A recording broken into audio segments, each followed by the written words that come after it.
You only have these times in life where everyone you love is around you for this brief moment, and that doesn't happen that many more times in your life. So let's say, hypothetically, you can fill your dinner table with anybody. I would want to fill my dinner table all at once with the people that aren't living in Austin, that I love and care about, because they are all so scattered. 2 years ago, we threw a New Year's party and we just said, hey, everyone who can come to Austin, you can stay at our home. We'll make it kind of like a camp or a sleepover. And we had 15, 16 people come, which was so cool.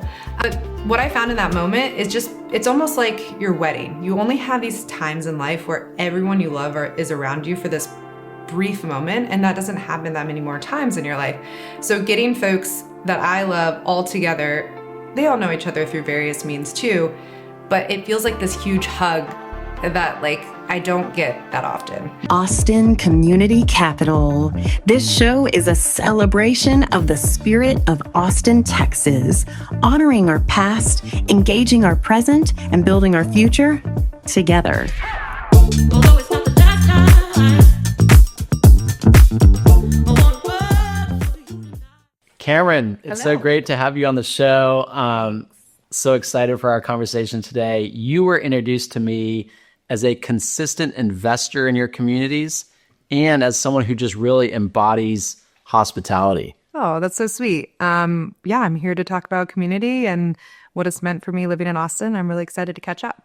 Let's talk about the origin of that orientation that you have and just that spirit of hospitality, and maybe going back to family. Sure. Yeah, what did hospitality look like growing up, and maybe for you and your husband as well? Absolutely. So I grew up in Southern California, in Orange County, and my family was always welcoming folks in, family members who lived far away. And we were a family that really liked to cook meals together and eat at home. So that was always an open invitation. And growing up, we did a lot of traveling, but staying in local communities too. So kind of bunking up with local families. That was a way that we got to know the culture.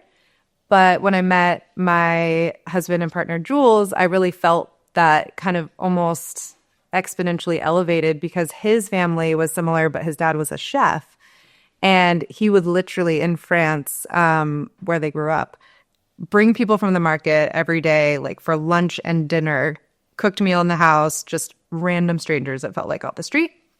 And I didn't really believe that when I met him, but then when I went to visit, it happened enough times where I was just like, wow, this is a really inspirational way to meet people and bring them into your home.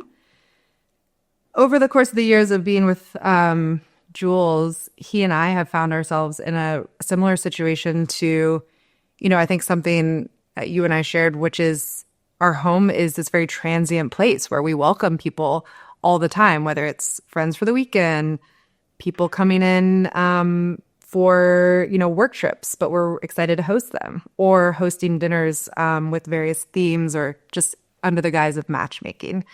So yeah, it's been a really great place to have homes here where we feel like we can welcome people. And it was part of the catalyst of us moving to Austin, getting more space to do that. That's incredible. And amidst those vignettes of upbringing, you hit on a couple powerful tools for community building. You focus on home, but also food. Oh, absolutely. And good food. It sounds like your partner's father, amazing chef. Yes. What a tool for connection and just the power of breaking bread together. 100%. Really hard to beat. Oh, yeah. So I know that you got the travel bug, and it sounds like you got that growing up. Totally. And you did a really cool trip with your partner, kind of a rare opportunity. Tell us about that experience. Yeah. So end of last year, this is around October 2024, we both had this sort of natural separation and pause moment in our careers where we looked at each other and we joked, we used to say every 5 years, let's take a pause and go travel for a bit. And last year, the time had gone by and we were like, we're not going to do that. We have an 18-month-old son and we're enjoying our careers right now and we're enjoying Austin. But then when that natural moment came, we looked at each other and said, let's not stress about the next career move. Let's actually take this as a pause and go travel. So we took about 9 months off. We went to 11 countries in Asia, 2 countries in Africa, and then ended in France, where he's from, and spent 3 months there, just really grounded in building community, seeing what it'd be like to live there. But even in that space of being away, I think there was two themes that came up for us. One being, you can make community wherever you are, whether that's being open and curious to your environments, talking to locals, getting out into activities like cooking classes or sports or just walking around. And then also we had this pull of like, we really miss Austin and the community we had built over the last 5 years. And I think that shocked both of us because we never really thought we'd end up in Austin. Being both from California, he grew up a bit in California and France, and me in California my whole childhood. So we kind of made this pact with each other. Let's go recommit to Austin for 5 more years, deepen our community. And when we came back, I felt like time had not moved, which was such a special testament to the relationships we had built here. Absolutely. And those are some powerful takeaways from that incredibly rich time of travel. And I love that there was a stint extended in France where you could really settle and have some of these rhythms, like attending a cooking class or, Yes. Hanging with the locals. Totally. It's 3:14 a.m. That sound, it's water. Do you A, wake up your husband and start a fight? Or B, call the one number that handles it all while you go back to sleep? Loyal Home Concierge. We're awake, so you don't have to be. I would resonate a lot with you on that pull to Austin. Sure. Unpack that. Like, what was drawing you here? What did that decision look like? Yeah, what was unique about Austin where you're like, hey, I think we want to settle down there? Absolutely. There are a couple core components that I love about Austin that are just so different than anywhere I've ever lived. And I've lived in San Francisco, New York, Boston, and then traveled to 90 plus countries where I feel like I've gotten the feel of what it could look like to live there.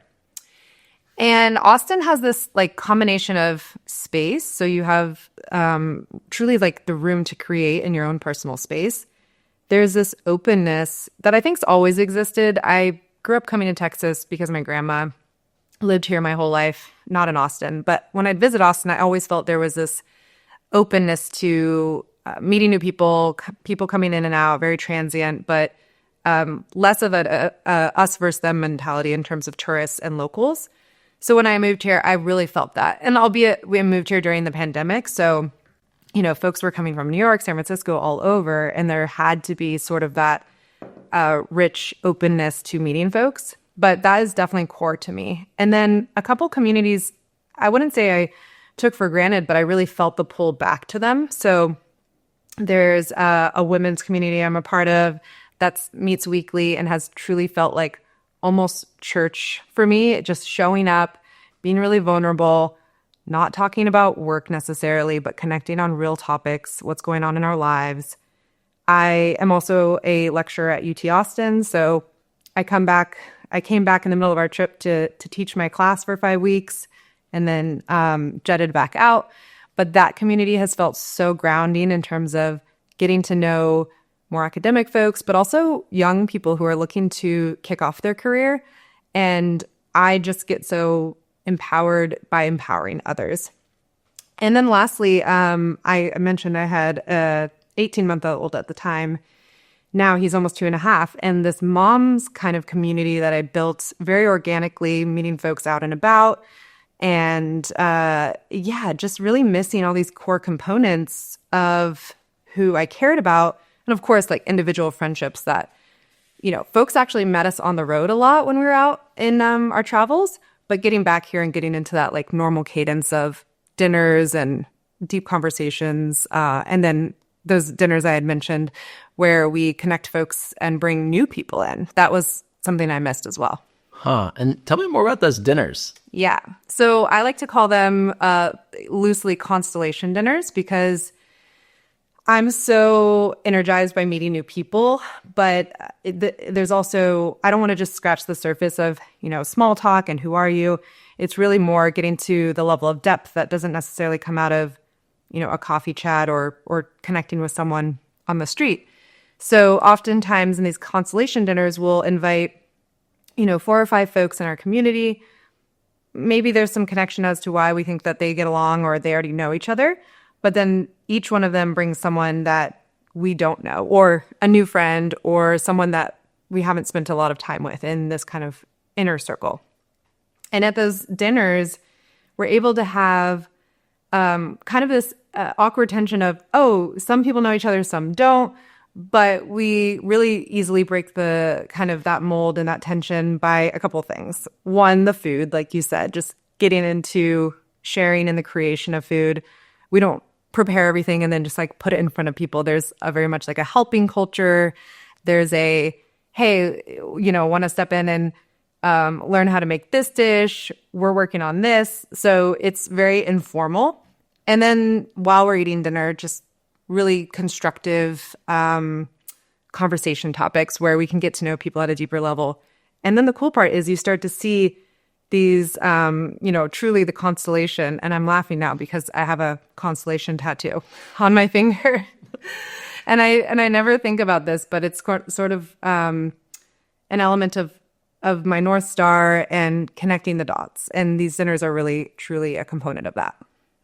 That's beautiful. And I appreciate the thoughtfulness of building these different communities you're a part of contributing to them, and just the richness that adds to your life. And I think some things I notice is that, in one of the groups, it's commonality that you share. Like you're in a group with women. Yeah.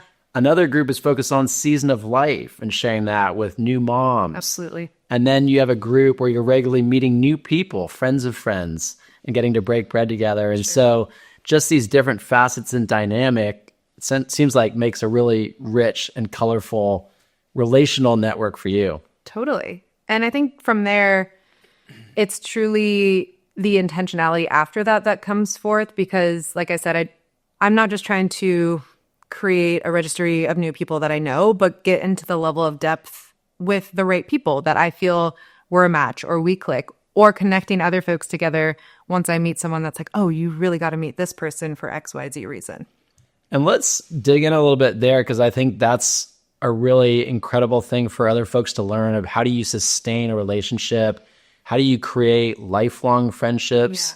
Because we know that lots of time yields a lot more richness in that relationship. So what are some pro tips that you use for staying connected to folks and maintaining the many relationships and communities you have? Absolutely. I think about this in different facets. From when I moved to Austin, not knowing many people, I really still leaned on my previous communities, and they live and are scattered all over the US and even abroad. And so there's a component of creating really intentional moments to meet, whether that's only can be once a year, or setting those moments to ensure that I'm calling people at a regular cadence. But when it's local, I just think there's this element of inclusivity where you bring folks together and it gives you the moment to, maybe it's go deep with one person this time, and less deep with someone, but you know that you got to see them, you got to kind of keep that touch point fresh, and that you care about them. You want them around in your life. I found that the real inflection point for me, because my husband and I are very much inviters in our relationships. And so we would constantly be inviting people. There was this inflection point for me where I was part of enough communities that I was being invited more than I was doing inviting. And that was a really special turning point for me, because I'm a yes person. I want to show up for other people. And it felt like this beautiful balance of give and take that maybe previously in my life I felt okay with just being more of the giver or the inviter. I love that. And I think inviting someone is such a powerful compliment and such an affirmation of them. Receiving an invite feels so good. And it's kind of like, getting some snail mail. It's like, oh my gosh, someone's initiating with me. Yeah. And I love to talk to people about what makes a really thoughtful and powerful invite. Mm-hmm. And so let's say hypothetically, I've got a friend, I say, hey, I really enjoy hanging out with you. So I'm affirming the person in a relationship. I would love to go get lunch with you at XYZ spot on next Tuesday at noon. So I'd given them a very specific opportunity. Yes. It's clear that there was thoughtfulness that went into that, intentionality. And then they feel, oh my gosh, Yes. this is great. Like I'm being drawn into something. I'm being called, Absolutely. And that one-on-one piece is important. I think that in Austin specifically, there are a lot of open invites because of this curiosity, this non-exclusivity. And, there's always going to be pockets of both of those. But I see a lot of open invites. And what I would suggest to people is being really intentional and having that one-on-one conversation, even if it's I invite some women to come over from time to time to just sit around the fire pit at my house. I'll blast a group message, but then I'll reach out one-on-one and say, hey, are you able to come? Would love you to meet one other woman who's going to be there, and just show them that the invite is both open but personal because I want to see them there. And I find that actually leads to more of a success rate of attendance too. But when I do these Constellation dinners, I want people to know even the thought of them being around folks they don't know isn't going to be necessarily awkward because I'm thinking about them and why they'll be a really great fit at that event. I really admire that thoughtfulness. So let's say, hypothetically, you can fill your dinner table with anybody. Oh, wow. Who would you pick? Could be a combination of people you know, don't know, iconic people in culture. Who would you pick? I've never been good at answering these questions because I feel like I might think of someone for a reason that, I might not get out of these dinners. But truly for me, I would want to fill my dinner table all at once with the people that aren't living in Austin because that I love and care about, because they are all so scattered. And I say this like it's hypothetical, but actually it's happened before where 2 years ago we threw a New Year's party and we just said, hey, everyone who can come to Austin, you can stay at our home. We'll make it kind of like a camp or a sleepover. And we had 15, 16 people come, which was so cool. And I didn't expect that. But what I found in that moment is just, it's almost like your wedding. You only have these times in life where everyone you love is around you for this brief moment. And that doesn't happen that many more times in your life. So getting folks that I love all together, they all know each other through various means too, but it feels like this huge hug that like I don't get that often. So I don't think it's super inspirational to pick from, people that I've never met. It's really truly that component of having the people I love all around me at once because it's so rare. That's beautiful. And I love just how you approach relationships. Okay, the stonemason sent a PDF. The plumber wants a check. Wait, who is Dave on Venmo? Is that the woodworker or the tool rental? Oh my gosh. Stop playing forensic accountant with your own renovation. With Loyal, you get one consolidated invoice. We manage the vendors and the paperwork. One bill, zero confusion. Loyal Home Concierge.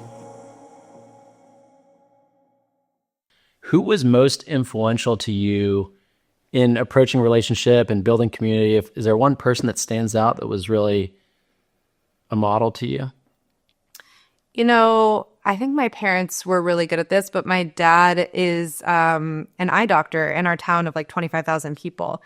And as I was growing up, I feel like we would go around and everyone would be like, Dr. Cler, hi, what's going on? And he sort of felt like growing up the mayor of our community to me, just because he knew everyone and remembered a lot about them. And I love how much he's always cared about people and like what's happened since the last time he saw them. And he knows he's going to see them on, at least an annual cadence, but really remembering people's names and their kids and what they're up to. And secretly, like a lot of people who would come talk to me outside of seeing him would say, oh, your dad brags about you all the time in these sessions. And I was like so embarrassed, but it was really cute that he was also so proud of his family and how his family was contributing to the community too. Absolutely. Yeah. That's a beautiful example. So let's go into reflective mode a little bit. Cool. Tell me about a time of reinvention in your life. The time of reinvention. I would say I took a break. This was 6 years prior to now to go to grad school. And that was a moment that I would say traditionally, having grown my career in San Francisco, which is really about the hustle and ambition, was not necessarily looked favorably upon to go back to school. A lot of people are just, charging hard on their startups and being in all the right places at all the right times. And that time of both applying and going to grad school was extremely transformational for me. It was one of those inflection points where I took a step back from climbing a proverbial ladder and said, where do I really want to go next? Like, what is my purpose? I think these moments can happen for a variety of reasons, whether, you start a family or you have a sudden career change. But this was something that I took a step back and said, I want to make this intentional change. As I was applying to schools, it's kind of interesting because I'm now coaching folks who are applying to their grad school programs just as a lecturer. And I always tell them, like, this is almost like therapy applying to school because you have to bare your soul and say why you want to go somewhere. But if you don't do it authentically, you're never going to know if they took you for you or like for the person that you pretended to be on paper. So how can you get really down to your core and say, this is who Cameron is, this is who's going to show up at school, and this is what you're going to get out of my participation in your program. So that was an extremely transformational and therapeutic and introspective moment for just me. But then when I got to school, back in this grad school program, I'm in my early 30s, that's a whole nother community building opportunity, right? So I think back to some of my closest friends are from childhood. I went to schools that kept us all together from age 5 to 18. Those are my core people. College, a little less so in terms of keeping those friendships or keeping like more than just the core 3-4 people that I feel really close to. But then grad school, again, was just this world is my oyster of meeting really cool people, doing awesome things, and honestly being so humble about them. So that transformed me in terms of like how people can show up for me also in my life at a time where, I had mentioned I'd been like really showing up for other people or inviting other people. And it was that balance that was like, oh, I can lean on people in my community again. I love that perspective going into a pretty bold pivot in your life. And I think, going back to school can feel daunting. It can feel like a pause button in certain ways. Absolutely. I think it takes a lot of courage to say, hey, I'd like to change my trajectory a little bit, and education is a beneficial launch point for that. And I'm going to make this significant investment. Totally. And then you went on to make a really cool community investment. I think also someone might say, oh, this is 2 to 3 years. I'm in and out. Yeah. I'm not really going to plant roots here. And that can really, cause community and friendships to suffer if you're not willing to make that investment. 100%. And none of those people from my grad program live in Austin. But, I can pretty much count 99% of those folks who I consider my close people have come here and come here multiple times and feel like my adult family. And I think that's where, when you ask the question of who would I bring to my table, it is all that chosen family because, I can meet interesting people every day, but the people I know, at the end of my life that I'll look back on and say, wow, you made such an impact or you made my life more valuable, more fruitful are going to be the people that we grew together from some pivotal moments, whether it was school or growing up or motherhood. I love that. You asked yourself a question that kind of shaped that decision to go to grad school, which I really appreciate. You asked, what's my purpose? Totally. And something I've seen as such a common theme on people I'm talking to on the show is these people are living life to the fullest, and they're all doing a form of that. Yeah. They're stepping back and saying, how do I want to show up in the world? Yeah. What do I want to be about? And so that turns into a very intentional way of living versus a very reactive or kind of, hair on fire or going with the flow. Yeah. So I really appreciate that intentionality of being like, hey, what do I want to be about? Who am I? What's my identity? And where do I want to go? And, so formative in shaping that path. Yeah, thanks for that reflection. I believe that the intentionality piece there, it's kept coming up, even after grad school. And when there are these inflection points, that question of purpose still comes up. But for me, at the baseline, it is being a connector. And I think community comes so naturally from connecting other folks. But then there's an added layer of empowerment. And how can you empower your community, whether it's connect them to the right people, share advice that you have lived before, or just listen and be a sounding board for what they're going through in their life. And all of those things just really energize me. So I would nail it at being a connector. Absolutely. I appreciate you sharing the ways that you're pouring into and investing in your students and serving as a guide to them. You're visualizing the Serengeti sunset.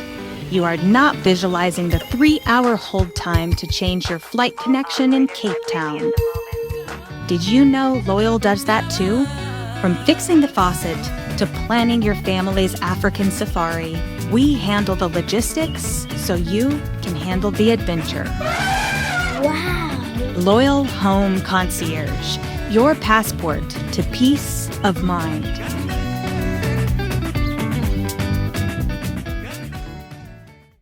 What are you learning from the students, from the younger generation? Yeah. Wow. Just how open-minded and curious they are, and at the same time tentative and anxious about what's next. And there's so many places for them to lean into and explore. And when I'm with them, I think it's finding that sense of peace and the right things are going to come my way. And that's something I put myself back in their shoes and I say, oh, I got to do all the right things to get to point A, point B. But if I can impart to them a little bit more of enjoying the process, being present, not thinking too far in the future, and just opening their mind kind of outside of this swim lane of I have to get perfect grades or I have to get this job, really cool opportunities can come their way. And I think teaching is 90% of the joy I get from sharing skills and knowledge, but that really like 100% comes from meeting people where they're at one-on-one and saying, how can I get you to where you want to go next? I appreciate the interest you're taking in other people's benefit and diving into their world. And I think there's a foundation of a lot of empathy For sure. to be able to do that. So really, really appreciate how you're pouring into people. Let's hear what's a happy place that you have right now, however that looks for you. Honestly, the happy place for me right now is, and it's a really fun way to make community, which I didn't expect, are the local splash pads in Austin. So again, I have a 2.5-year-old. After school, we hit the splash pad. We're getting a little fun, a little curious, a little wet, and just winding down our day with activity and being outside. And the types of conversations I have with other people, whether it's grandparents or folks who are coming to the park to, read and just hang out, it's types of people I wouldn't even know where to meet them outside of this place. So it's truly a watering hole, but I like to think of these third spaces where people come together and what brings them there and why am I meeting them there? And yeah, we might never see each other again, but just that interaction is a moment of peace for me and also super fun to be with my son. That's awesome. Well, as we start to wind down our conversation, maybe leave us with some things you're loving about the city of Austin. That could be favorite restaurant, places like the splash pad, components of the culture, anything you want to hit on that you really love? Totally. Okay, I've got 3 that I want to name. So one is a ritual I do every week with my family, walking around just Lady Bird Lake on the trail. Saturday or Sunday morning, we'll find ourselves at Manana Coffee, get a little beverage, walk the lake. It's a great exercise. We see dogs and boats and people watching. All of that is so amazing. Get a little exercise. I would say number 2 is more of that watering hole or third place, which is the Weberville Coffee Food Truck Park Lot. So oftentimes before work, I'll just go grab a coffee or matcha at Desnudo, get a taco at Veracruz. And I've started so many conversations with people. It's funny, I tend to meet a lot of food bloggers there. They're trying different things, but it's fun to find people who I then follow on Instagram later just for fun and see what they're doing in the community, even if I don't connect with them one-on-one again. And then thirdly, for me, again, coming back to this women's group, all these sort of beautiful side chats that have come off of that, and be invited to go do volunteer work, being invited to go to improv, meeting up in someone's backyard to have a conversation or just hang out. That fills my soul when I get a message like this morning. Hey, do you want to get brunch this Sunday? And it's a group of 5 people that I would love to spend time with. So that's what's energizing me these days. What I'm hearing is, we've known that you're great at inviting, but you're also great at saying yes. Yes. And that's important, and that's easy to neglect sometimes or kind of go inward. And so if we want a rich, vibrant community, we got to say yes to those opportunities when they come up and take advantage of connection. Yeah. And while that might be easy for me, and just today, actually talking about this podcast with my husband, he said, "You're such a yes person. This would intimidate me."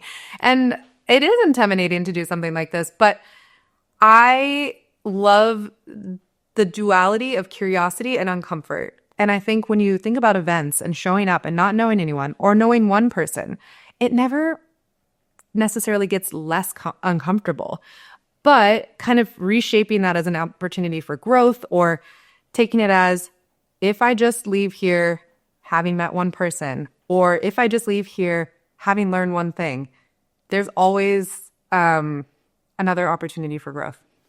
Well, that's an energizing perspective, and you're really good at meeting strangers. And maybe a fun thing to leave folks with is, what's a pro tip to help with that? Like, how do we go connect with strangers at Disnudo or wherever they may be? Well, I think there's a component of understanding who's maybe available for that conversation, and I think it's scanning the space. And I always recommend people kind of like get their headphones out and put their books away and just sort of sit with their hands in their lap and take a look around. But having those conversations, or just starting of saying, "Hey, what are you up to here? I saw that you were writing in your journal. Do you come here often?" Or, "Oh, you were part of the run club this morning. How often does that happen?" And just asking an inquisitive question where they, you sense whether they're available or not to really get into conversation. I'd say there's some paths that are easier than others. I remember meeting one of my closest friends, and he just was locking eyes with my son, and I was like, "Oh, my son really likes you. What's up with, what do you got going on? Do you have kids?" And starting a conversation where you can get to know a little bit about them, so that when you scratch the surface, you have room to go deeper. I appreciate that. I like the idea of testing the waters with a really non-threatening, just little observation. You're kind of throwing something up there. Is it caught? Are they into it? Maybe not. And a good litmus test. Yeah. There's no, it's, sometimes people are in their own world too, or they're like, "Oh yeah, I'm just having my coffee," and they kind of turn away, and totally cool. But I'd say people are really searching for connection, and 9 out of 10 times a conversation just leaves people both walking away from that with a little extra smile, like, "Oh, I had a good moment with a person that I've never met before." Absolutely. Well, I'm so grateful for our chat today, Cameron. You've inspired me with new tools for connection. I really want to host my own Constellation dinner. I hope others will as well. Me too. So thank you so much for the time today. Thank you. I appreciate you having me. Absolutely. Thank you for joining us for this episode of Austin Community Capital. This show is a celebration of the spirit of Austin, Texas, honoring our past, engaging our present, and building our future together. If this conversation sparked something in you, a new idea, a feeling of connection, or just a good laugh, pass it on. Share this episode with a fellow Austinite or a loved one who needs to hear it. Let's keep weaving this fabric of community together. This show is proudly presented by Loyal Home Concierge. At Loyal, we believe that a healthy, thriving city starts within the 4 walls of your home.